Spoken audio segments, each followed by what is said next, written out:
আড়ালে বসে আছেন শ্রদ্ধেয়া সম্মানিতা মা বোনেরা।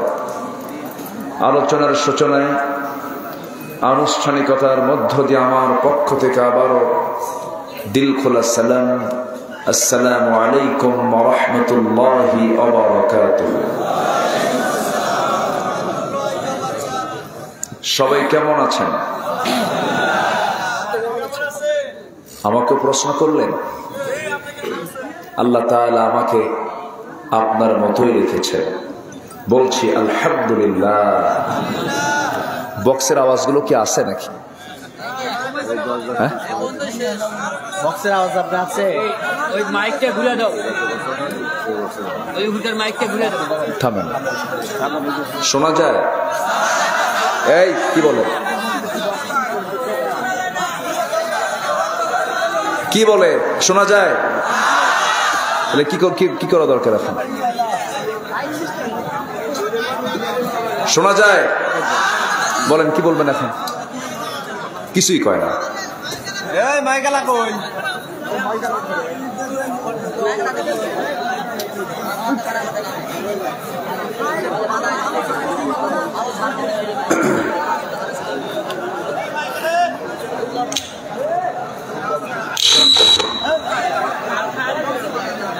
সম্মানিত হাজিরিন, এটা আওয়াজই নেই। সম্মানিত উপস্থিতি। হ্যাঁ থাক, ও বোঝে না, অপারেটিং সিস্টেমই বোঝে না।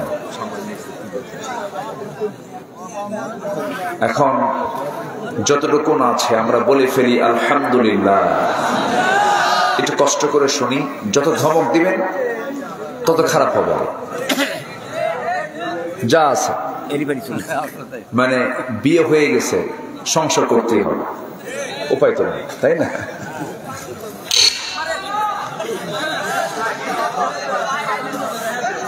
আল্লাহ শুকরিয়া যে আমাকে আপনাকে এমন সুন্দর একটা আয়োজনে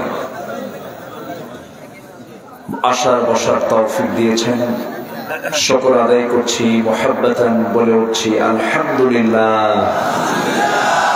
এখন একটু শোনা যাচ্ছে না? এইভাবে রাখবেন, সরেন ওখান থেকে। আপনার এখন কিচ্ছু বোঝা না, এইভাবেই রাখেন, এইভাবেই রাখেন, আর কিছু করেন না। সম্মানিত হাজিরিন,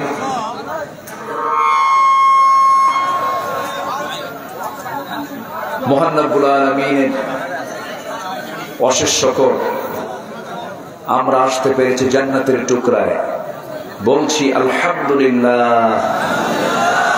আবারও বলছি আলহামদুলিল্লাহ। চিৎকার মেরে বলছি আল্লাহুম্মা ইন্নী আসআলুকা আল হুদা ওয়াত তুকা ওয়াল আফাফা ওয়াল গিনা। সবাই বলি আল্লাহুম্মা লাকা আসলামতু ওয়া বিকা আমানতু ওয়া আলাইকা তাওয়াক্কালতু ওয়া ইলাইকা আনাবতু ওয়া বিকা খাসামতু। আমরা আল্লাহ তাআলা শুকর আদায় করে নিলাম।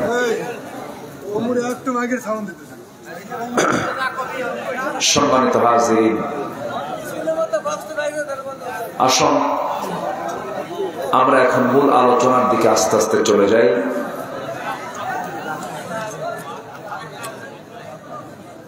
মসজিদে কথা বলে কয়জন? বাজারে কথা বলে কয়জন? সবাই। মাহফিলে কথা বলবে কয়জন? একজন। যদি সবাই বলে তাহলে মাহফিল থাকবে না, হবে বাজার। কি হবে? বাজার। অপারেটর শোনা যাচ্ছে না? কি মুশকিল না এটা, বলেন তো।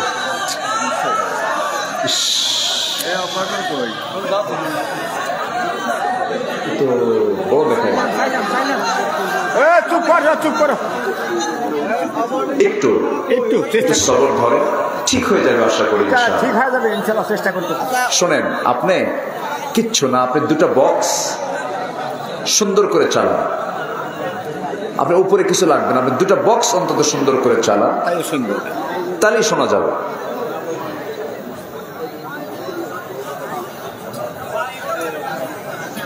সম্মানিত হাজিরিন, একটু আমার দিকে তাকান, আমাকে সাহায্য করে। আমরা যে কিতাবের আলোচনা শুনতে এসেছি, এই কিতাব নাজিল করেছেন কে? আসতে বলবেন না কে? নাজিল করেছেন মরা মানুষের জন্য না জিন্দা মানুষের জন্য? কিন্তু কোরআন তেলাওয়াত হয় মরার আগে বেশি না পরে বেশি? পরে বেশি। কোরআন তো নাজিল হয়েছে জিন্দা লোকের জন্য, লিয়ুনজিরা মান কানা হাইয়া, জিন্দা লোকের জন্য কোরআন নাজিল হয়েছে। কিন্তু দুঃখজনক হলো সত্য,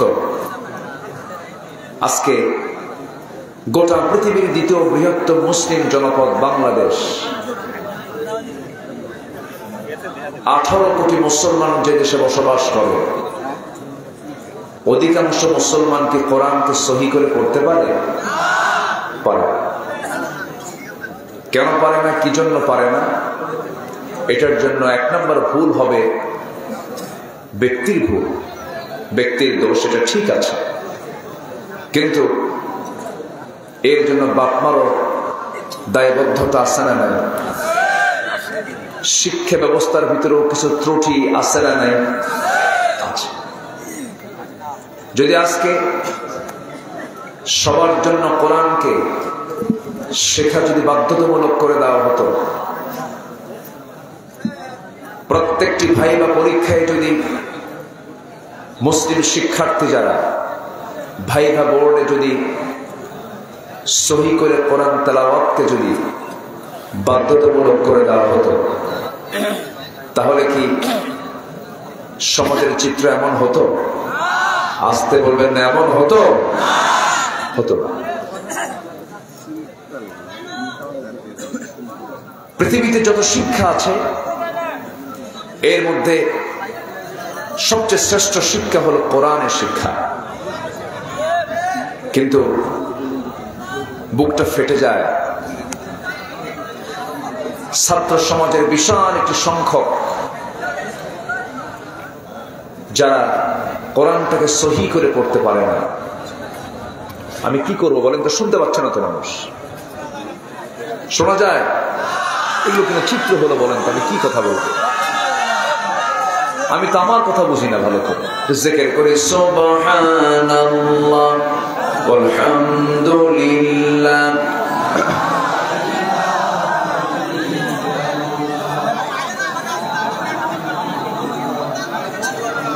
একটু ধৈর্য ধরতে হবে, ঠিক হয়ে যাবে ইনশাআল্লাহ। জিকির করে সুবহানাল্লাহ আলহামদুলিল্লাহ।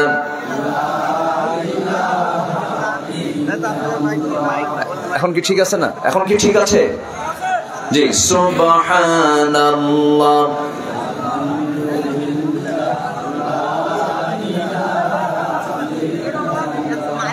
লা ইলাহা ইল্লাল্লাহ মুহাম্মাদুর রাসূলুল্লাহ সাল্লাল্লাহু। এখন কি শোনা যায়? বাস, আর কোথাও হাত দিবেন না। হাত দিবি না, রাখেন, ওই ভাগ বসে থাক। আমার দিকে তাকান। আর কত ধমক দেবো বলেন? ওর তো হার্টের অবস্থা সব।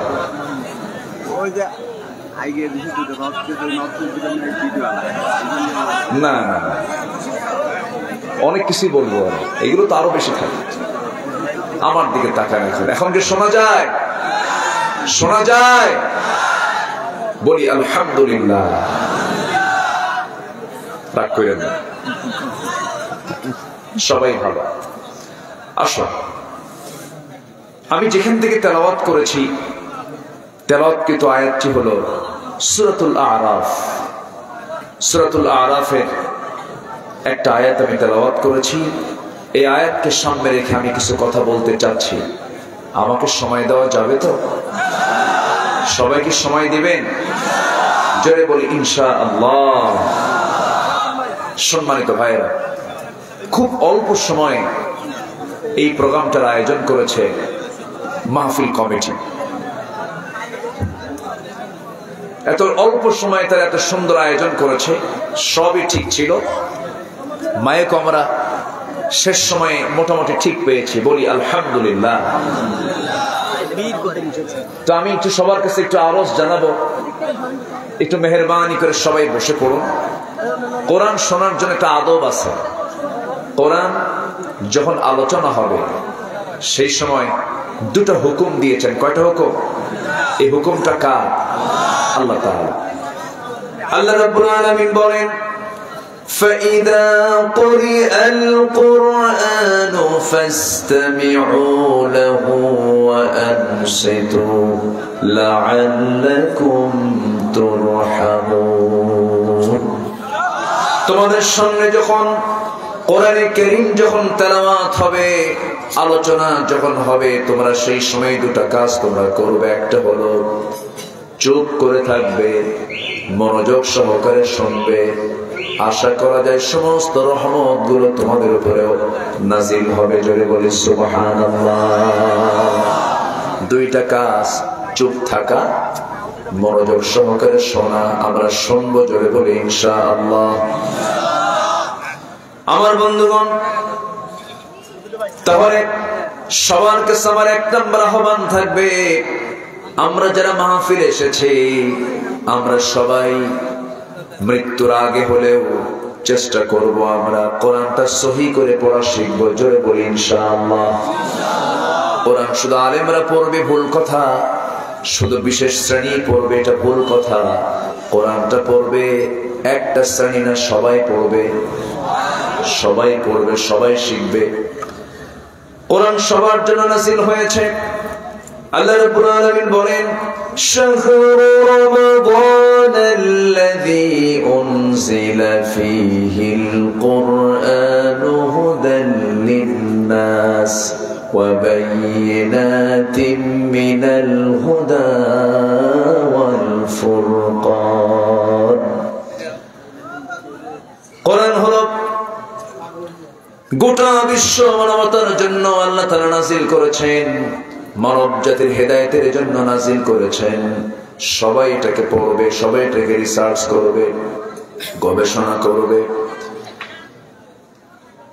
অনেকের বয়স 60 বছর হয়ে গেছে, 70 বছর হয়ে গেছে। যদি বলি চাচা কোরআনটা একটু সহি করে পড়েন, না পড়লে তো নামাজ হবে না, বলে বাবা বুড়া বয়সে মুখে আসে না, পড়তে পারি না, সমস্যা।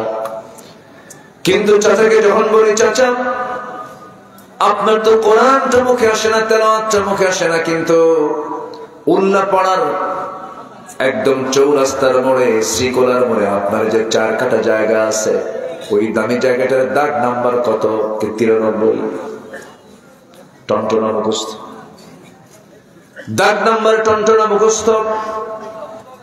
ওই পুকুরের দাগ নাম্বার কত উনি জানেন, লিখতে পারেন না, পড়তে পারেন না, কিন্তু দাগ নাম্বার সিএসআর সবকিছু টনটনা তার মুখস্থ আছে।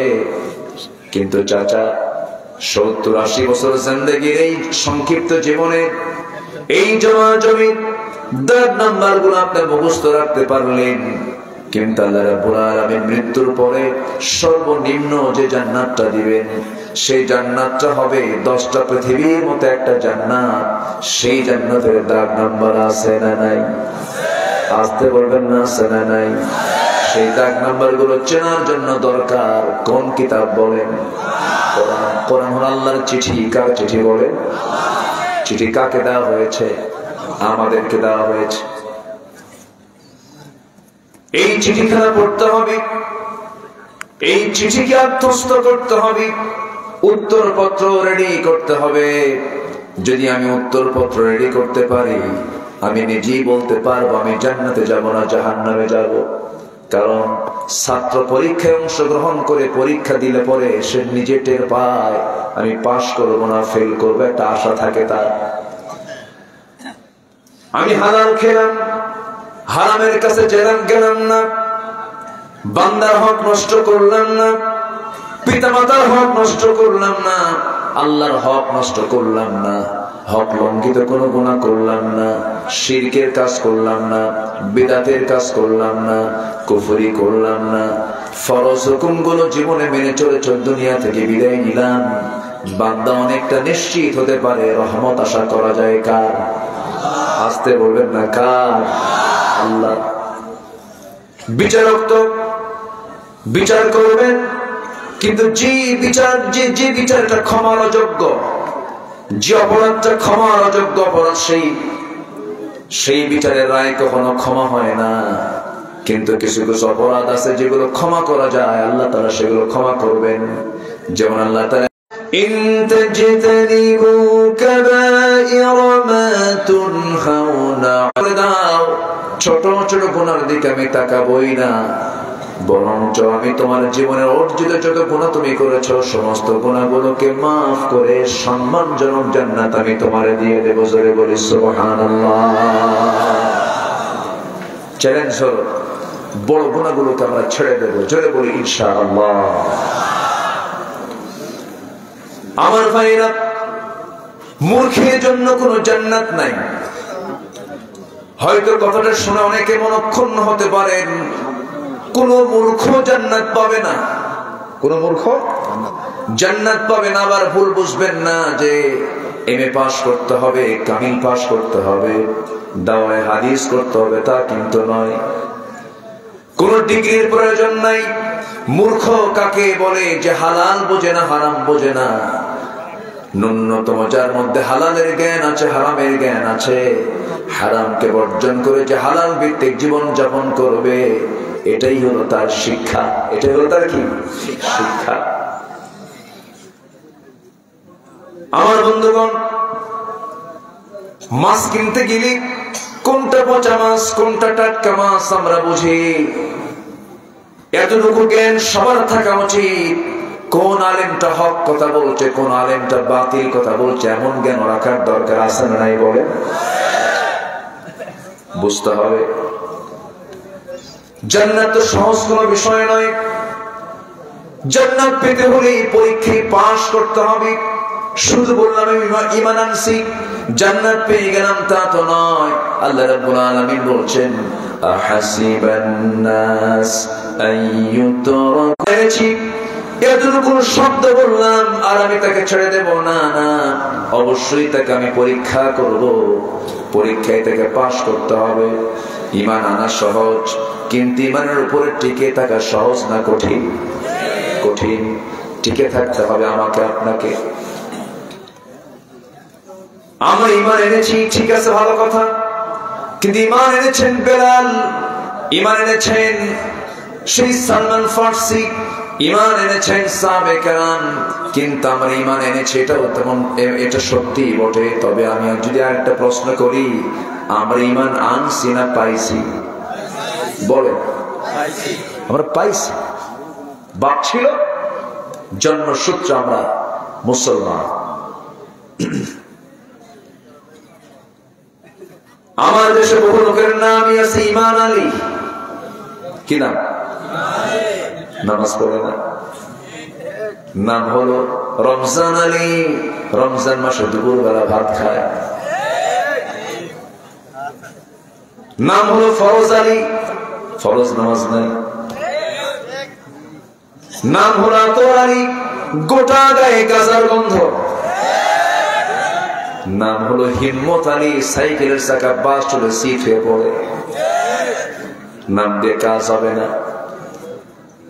ঈমান আনলে শুধু হবে না, ঈমানের গুণগুলো অর্জন করতে হবে। ঈমানের গুণ নাই, আপনি ঈমানদার বলে দাবি করবেন কেমনে? আমার ভাইরা, আল্লাহ রাব্বুল আলামিন বলছেন, শোনো, ক্ষতিগ্রস্ত যদি না হতে চাও, চারটা কাজ তুমি করো।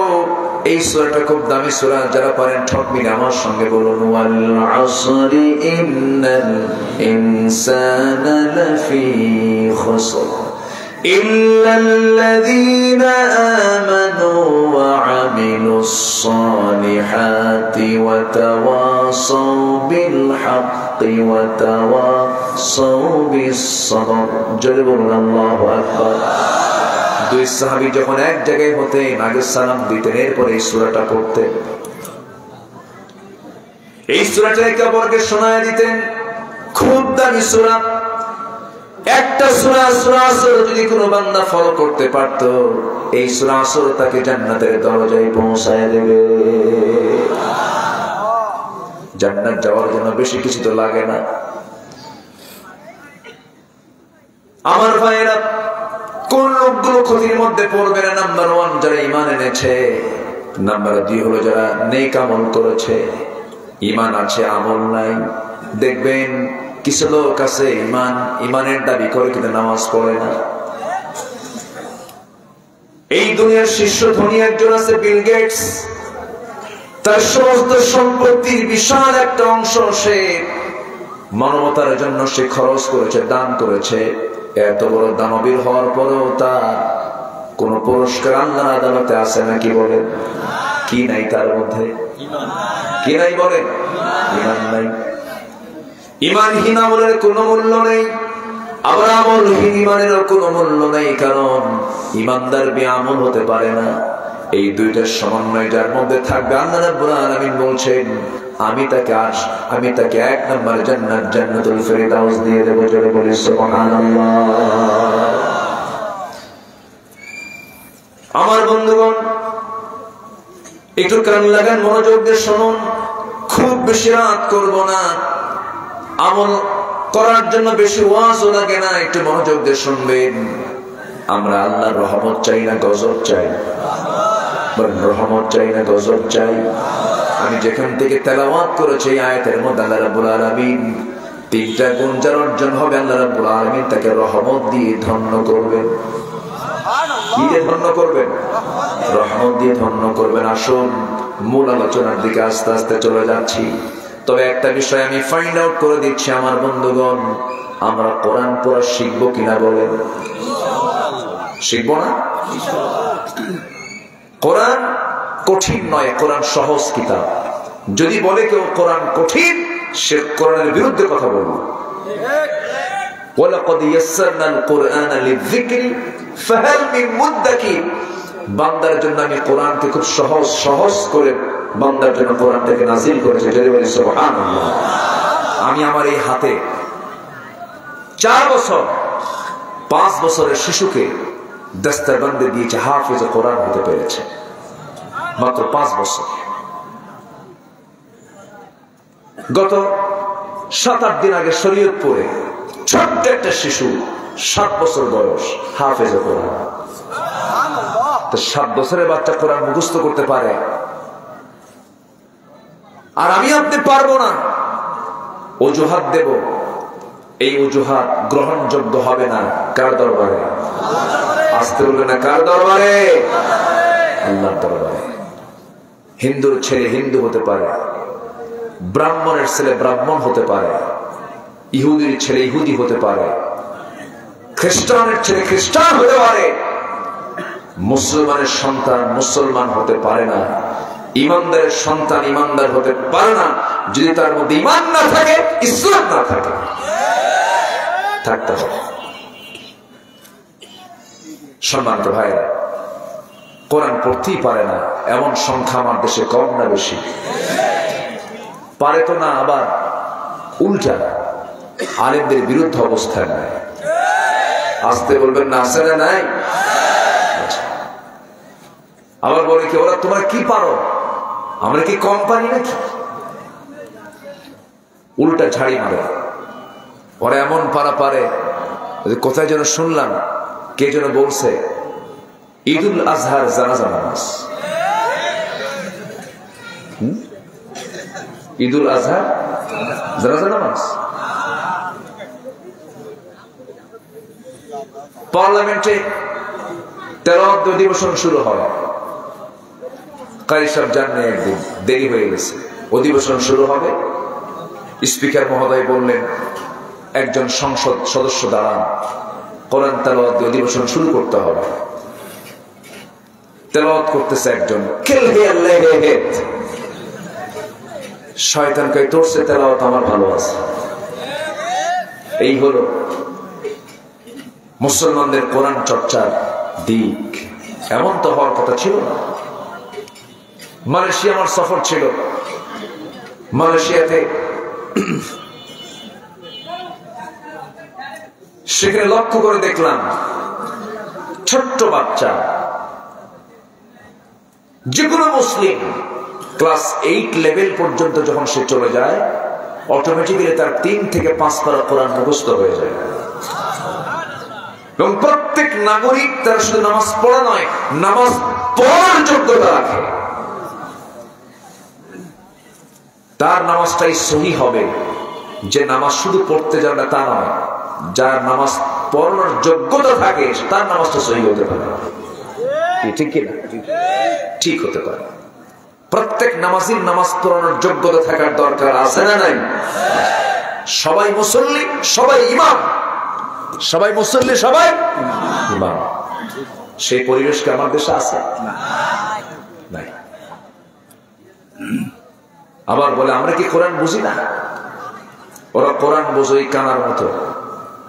প্রায় আমি একটা উদাহরণ দিই। এক কানা গেছে মসজিদে নামাজ পড়তে, আজান হয়নি, ইমাম সাহেবের সঙ্গে বসে গল্প করতেছে। গল্প করতে করতে চরম বাক বিতণ্ডা, ঝগড়া শুরু হয়ে গেছে। আজান দিয়ে ফেলছে, ইমাম মুসাল্লায় দাঁড়ায় নামাজ শুরু করছে। সূরা ফাতিহার পরে এমন একটা আয়াত বলছে যে আয়াতের অংশ হলো ওয়া কানা মিনাল কাফিরিন।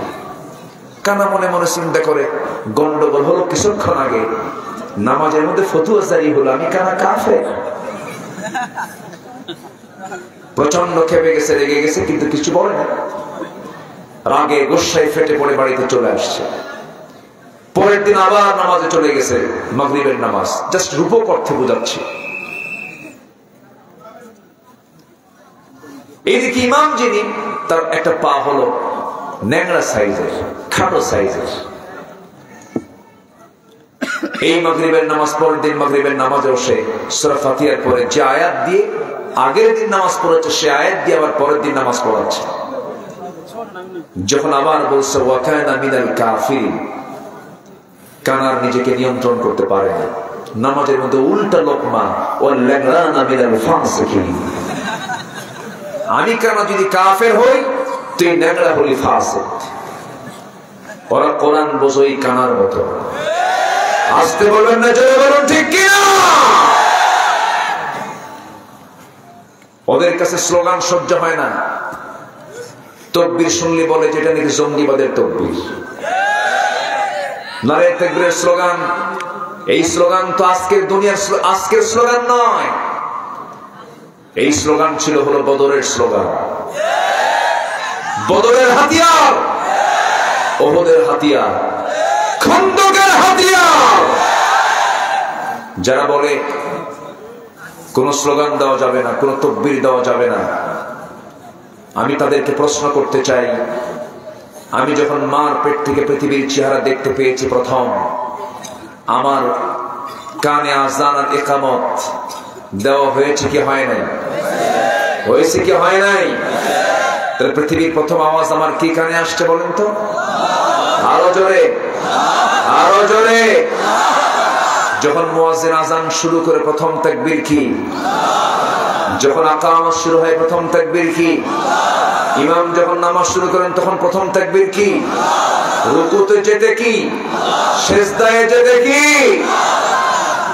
যখন দুনিয়া থেকে বিদায় নেব আমি, আমাকে যখন কবরস্থ করা হবে তার আগ দিয়ে শেষ বিদায়ের জন্য সালাতুল জানাজা শুরু হয়। সালাতুল জানাজার প্রথম আওয়াজটা কি? দ্বিতীয় তাকবীর কি? দ্বিতীয় তাকবীর কি? জন্মে আল্লাহু আকবার, আযানে আল্লাহু আকবার, নামাজে আল্লাহু আকবার, জানাজায় আল্লাহু আকবার। সমাজে যারা তাকবীর দিতে বাধা দাও, তোমাদের জানাজা না দিয়ে কুত্তা বিড়ালের মতো বিদায় করে দরকার।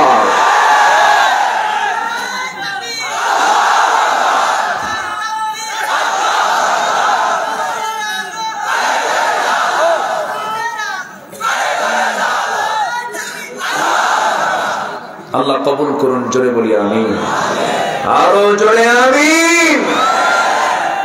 আল্লাহর নাম নেব ছোট করে না বড় করে? ছোট করে না বড় করে? আল্লাহর নাম নিতে যাদের লজ্জা করে তারা কি আল্লাহর বাধ্য বান্দার অবাধ্য বান্দা? অবাধ্য। এই হলুদ পাখি কি করে ওই জায়গায়? সব হলুদ পাঞ্জাবি পরে বসে আছে না? আলহামদুলিল্লাহ। না ঠিক আছে, আলহামদুলিল্লাহ। চর ডিগ্রি না, চর ডিগ্রি, চর এত চর, আলহামদুলিল্লাহ ভালো। সম্মানিত ভাইয়েরা, আমরা রহমত চাই না গজব চাই? কিন্তু আজকের দুনিয়াতে গজবও আছে না নাই? এই যে মাঝে মাঝে ভূমিকম্প হয়, এটা রহমত, তাই না? এটা কি বলেন, কেন হয় বলেন, কেন হয়? নতুন নতুন রোগ আসছে, কেন হয়? রহমত না গজব? আগে কি এত হসপিটাল ছিল? আগে এত ভ্যাকসিন ছিল? আগে এত রোগী ছিল? এত রোগীও ছিল না। রোগী কেন বেশি হলো? রোগ কেন বেশি হচ্ছে? সমাজে পাপ বাড়লে রোগও বাড়ে, সমাজে পাপ কমে যাবে রোগও কমে যাবে। এই যে ভূমিকম্পগুলো হচ্ছে, এগুলো হচ্ছে আল্লাহ তাআলার ইঙ্গিত, সতর্ক সংকেত। ভালো হয় একটা ঝাঁকি মারলাম, কিন্তু ঝাঁকি দেয় না। এই তো 1 মাসও তো হয় না,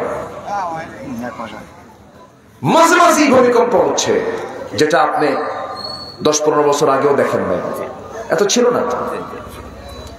কিন্তু এই যে ভূমিকম্প গুলো হলো, নিয়মিত হচ্ছে, কেন হচ্ছে, কি জন্য হচ্ছে? যদি আমরা প্রশ্ন করি, কোরআন হাদিসকে সামনে রেখে যদি উত্তর দিতে যাই, বাদ্যযন্ত্র যখন বেড়ে যাবে, এখন মনে হয় বাদ্যযন্ত্র নাই, আসতে বলবেন না, আছে না নাই?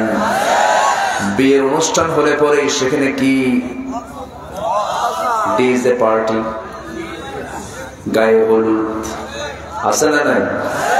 সবচেয়ে বেশি বেহায়াপনা চলে কোন অনুষ্ঠানে? অথচ বিয়ে হলো পবিত্র বন্ধন, সেই পবিত্র বন্ধন অনুষ্ঠানে কত আকাম কুকাম গুলো হয়। আল্লাহর গজব সেই সময় বেশি করে নাজিল হয় যে সময় বাদ্যযন্ত্রের পরিমাণটা বেড়ে যাবে, বেহায়াপনা বেড়ে যাবে। দেখেন, বিয়ের গোসল দেয় হলো ভাবিরা, বিয়ের গোসল দেয় কারা? এটা তো খুব ভালো কাজ, তাই না? হ্যাঁ, বিয়ের গোসল দেয় ভাবিরা, অথচ স্বামী মারা গেলে স্ত্রীকে গোসল দিতে দেয় না। যেটা বৈধ কাজ সেটাকে অবৈধ বানায় ফেলে, যেটা অবৈধ কাজ সেটাকে বৈধ বানায় ফেলে। বিয়ে করলেন আপনি, বিয়ের অনুষ্ঠানে আপনার হাত ধুয়ে দেবে আপনার স্বামী, আছে না? এগুলো আছে না? এগুলোকে জায়েজ না হারাম? এগুলো জায়েজ না হারাম? বউকে কোলে করে ঘরে নিয়ে যাবে আপনার ছোট ভাই, মানে দেব। এই নোংরামিগুলো হয় আজকের সমাজে। বিয়ের সম্পর্ক যৌবনের সাথে না ক্যারিয়ারের সাথে? বলেন বলেন। হ্যাঁ, ভালো কথা বলেছেন, রাইট। বিয়ের সম্পর্ক না যৌবনের সাথে, বিয়ের সম্পর্ক ক্যারিয়ারের সাথে নয়। চরিত্রকে ঠিক রাখার জন্য আল্লাহ রাব্বুল আলামিন বিয়ের পরামর্শ দিয়েছেন, কিন্তু আজকে ক্যারিয়ার গঠন করতে গিয়ে 50 বছর হয়ে যায়, এরপরে করে বিয়া। 50 বছরে বিয়ে করে 60 বছরে বাপ হয়। সন্তানকে যখন নিয়ে রাস্তায় হাঁটে তখন সবাই বলে, এই ছেলেটা তোমার দাদা না নানা। এই যুবকরা ঠিক কিনা? আজকে ক্যারিয়ার গড়ার নামে দেখা যাচ্ছে, ক্যারিয়ার গড়ো তারপরে বিয়ে করো, ফলাফল কি? পার্কে পার্কে অবাধ প্রেম লীলা, ধর্ষণের সেঞ্চুরি, ডাস্টবিন গুলোতে বিহারি শিশুর লাশের ছড়াছড়ি, যা কুকুর কাক শকুন মিলে ভাগ বাটোয়ারা করে খায়। এটা হলো ক্যারিয়ার গড়ার ফলাফল। এই সমস্ত আকাম কুকাম গুলো না করে যুবক, সময় যখন হয়ে যাবে, রিজিকের দায়িত্ব কার? পৃথিবীতে কোনো প্রাণী কি না খেয়ে থাকে নাকি? কোন প্রাণী না খেয়ে থাকে না। রিজিকের দায়িত্ব পৃথিবীর কাউকে আল্লাহ রাব্বুল আলামিন দেন নাই, রিজিকের দায়িত্ব আল্লাহ নিজেই নিয়েছেন। ওয়া মা মিন দাব্বাতিন ফিল আরদি ইল্লা আলাল্লাহি রিজকুহা। জমিনে যত বিচরণশীল প্রাণী আছে সমস্ত প্রাণীর রিজকের দায়িত্ব কার? ছোট্ট প্রাণীকে খাওয়ান কে? বড় প্রাণীকে খাওয়ান কে? মাছিকে দেখেন কে? ছোট্ট মাছি, সেই মাছির পাখা হলো দুইটা, চোখ হলো তার তিনটা, দুই পাশে দুইটা, সামনে একটা মুভিং আই। আবার যখন সে কোথাও বসে দুই পাশে দুটো অ্যান্টিনা আছে, সে অ্যান্টিনা গুলো উপরের দিকে টান করে খাড়া করে সে কোথাও বসে। যখন কোনো হামলা আসে অ্যান্টিনা দিয়ে ওয়ার্নিং দিয়ে দেয়, সে তখন চট করে সেখান থেকে উঠে যায়। আল্লাহ রাব্বুল আলামিন প্রত্যেকটা প্রাণীর জীবনের নিরাপত্তা, তার খাবারের সমস্ত ব্যবস্থাপনা আল্লাহ নিজেই তার দায়িত্বে নিয়েছেন। জোরে বলেন সুবহানাল্লাহ, আরো জোরে বলুন সুবহানাল্লাহ। আমার বন্ধুগণ, ঈমানকে নষ্ট করা যাবে না, যৌবনকে ধ্বংস করা যাবে না, জেনার কাছে যাওয়া যাবে না। সমাজে যখন জেনা বেড়ে যাবে গজব কমবে না, গজব বাড়বে। গজব বেড়ে যাবে তাহলে বুঝলাম বাদ্যযন্ত্র যখন বেড়ে যাবে গজব নাজিল হবে, জেনা যখন বেড়ে যাবে গজব নাজিল হবে, হারাম কাজগুলো যখন বেড়ে যাবে তখন গজব নাজিল হবে। আজকে জেনাকে প্রমোট করা হয়, বিয়েটাকে উৎসাহিত করা হয়, এমনকি অনেক সচেতন নামের অচেতন কিছু বাপ আছে, সন্তান গিয়ে যদি বলে আব্বা বয়স হয়ে গেছে, নামাজ কালাম পড়ি, জেনার কাছে যাওয়া যাবে না, নোংরামি করবো না আব্বা, বিয়েটা করাও, সঙ্গে সঙ্গে বাপ খেপে গিয়ে বলে কেমনে বিয়ে করবি, নিজের পায়ে আগে দাঁড়া। এই আছে না এরকম বাপ? কিছু আছে না? খেকু মেরে ওঠে, কিসের বিয়ে রে তোর? আছে না? আছে না? আছে না? আছে। এগুলো করা যাবে না।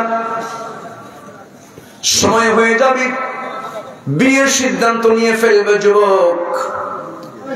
ওই শিশু পার্কে গিয়ে তোমার সময় নষ্ট করা যাবে না। লাইনের পিছনে অবৈধ পন্থায় পিছনের দরজা দিয়ে আকাম কুকাম করে নিজের জীবন যৌবনকে নষ্ট করা যাবে না। বরং এই সমস্ত নোংরামি করে তোমার জীবনের লস, তোমার যৌবনের লস। শুধু মাঝখান দিয়ে ফুসকাওয়ালা আর সুলফিদাওয়ালার লাভ। ঠিক আছে না? কি দরকার বাবা? আল্লাহ তো রিজকের ফয়সালা নিজেই করে দিবেন। কেউ না খেয়ে থাকে না। এই পৃথিবীতে মানুষরা কত খাবার খায়, কত প্রাণী আছে, সমস্ত প্রাণীগুলোকে খাওয়ান কে বলেন? আমার বন্ধু, আমাদের হার্ট, আমাদের প্রত্যেকের মধ্যে কয়টা করে আছে? একটা করে হার্ট আছে। অক্টোপাস নামে একটা প্রাণী আছে যার দেহের হৃৎপিণ্ড হলো 3টা। যেরকম সুবহানাল্লাহ। আমার বন্ধুগণ, ছোট্ট একটা প্রাণী যে পিঁপড়া আমরা দেখতে পাই, পিঁপড়ার ঘ্রাণ শক্তি কুকুরের চাইতে বেশি। আবার যে সমস্ত প্রাণীগুলো আমরা দুনিয়াতে দেখতে পাই, প্রজাপতি, কি প্রজাপতি আছে না? প্রজাপতি কোন ঘরে যদি ঘন ঘন ওড়ে, দেখবেন এলাকায় একটা কথা চালু আছে, এলাকায় আছে কিনা জানি না, বলে যে বাচ্চা হবে, মেয়ে সন্তান। প্রজাপতি দেখলেই বলে যে মেয়ে সন্তান জন্ম নেবে। একদিন আমার বউ আমার এরকম ওয়াজ করতেছে, প্রজাপতি ঘুরতেছে ঘরের মধ্যে, বলে যে এই তো মেয়ে সন্তান হবে। বললাম তুমি এটা হাদিস পাইছো? কে? দাদি কইছে। তাহলে এটা হলো রাসূলের হাদিস না দাদির হাদিস? এই যে প্রজাপতি, এই প্রজাপতি আল্লাহ রাব্বুল আলামিন, ছোট্ট প্রজাপতি আমরা দেখতে পাই, কিন্তু এই প্রজাপতির চোখের সংখ্যা হলো 12,000। যেরকম সুবহানাল্লাহ, 12,000 চোখ।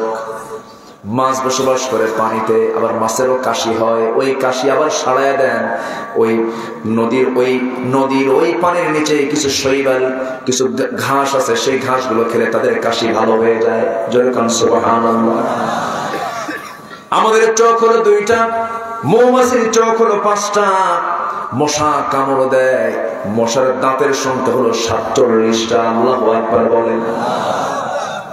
আল্লাহু আকবার। কে চালান? আসতে বলেন না, কে চালান?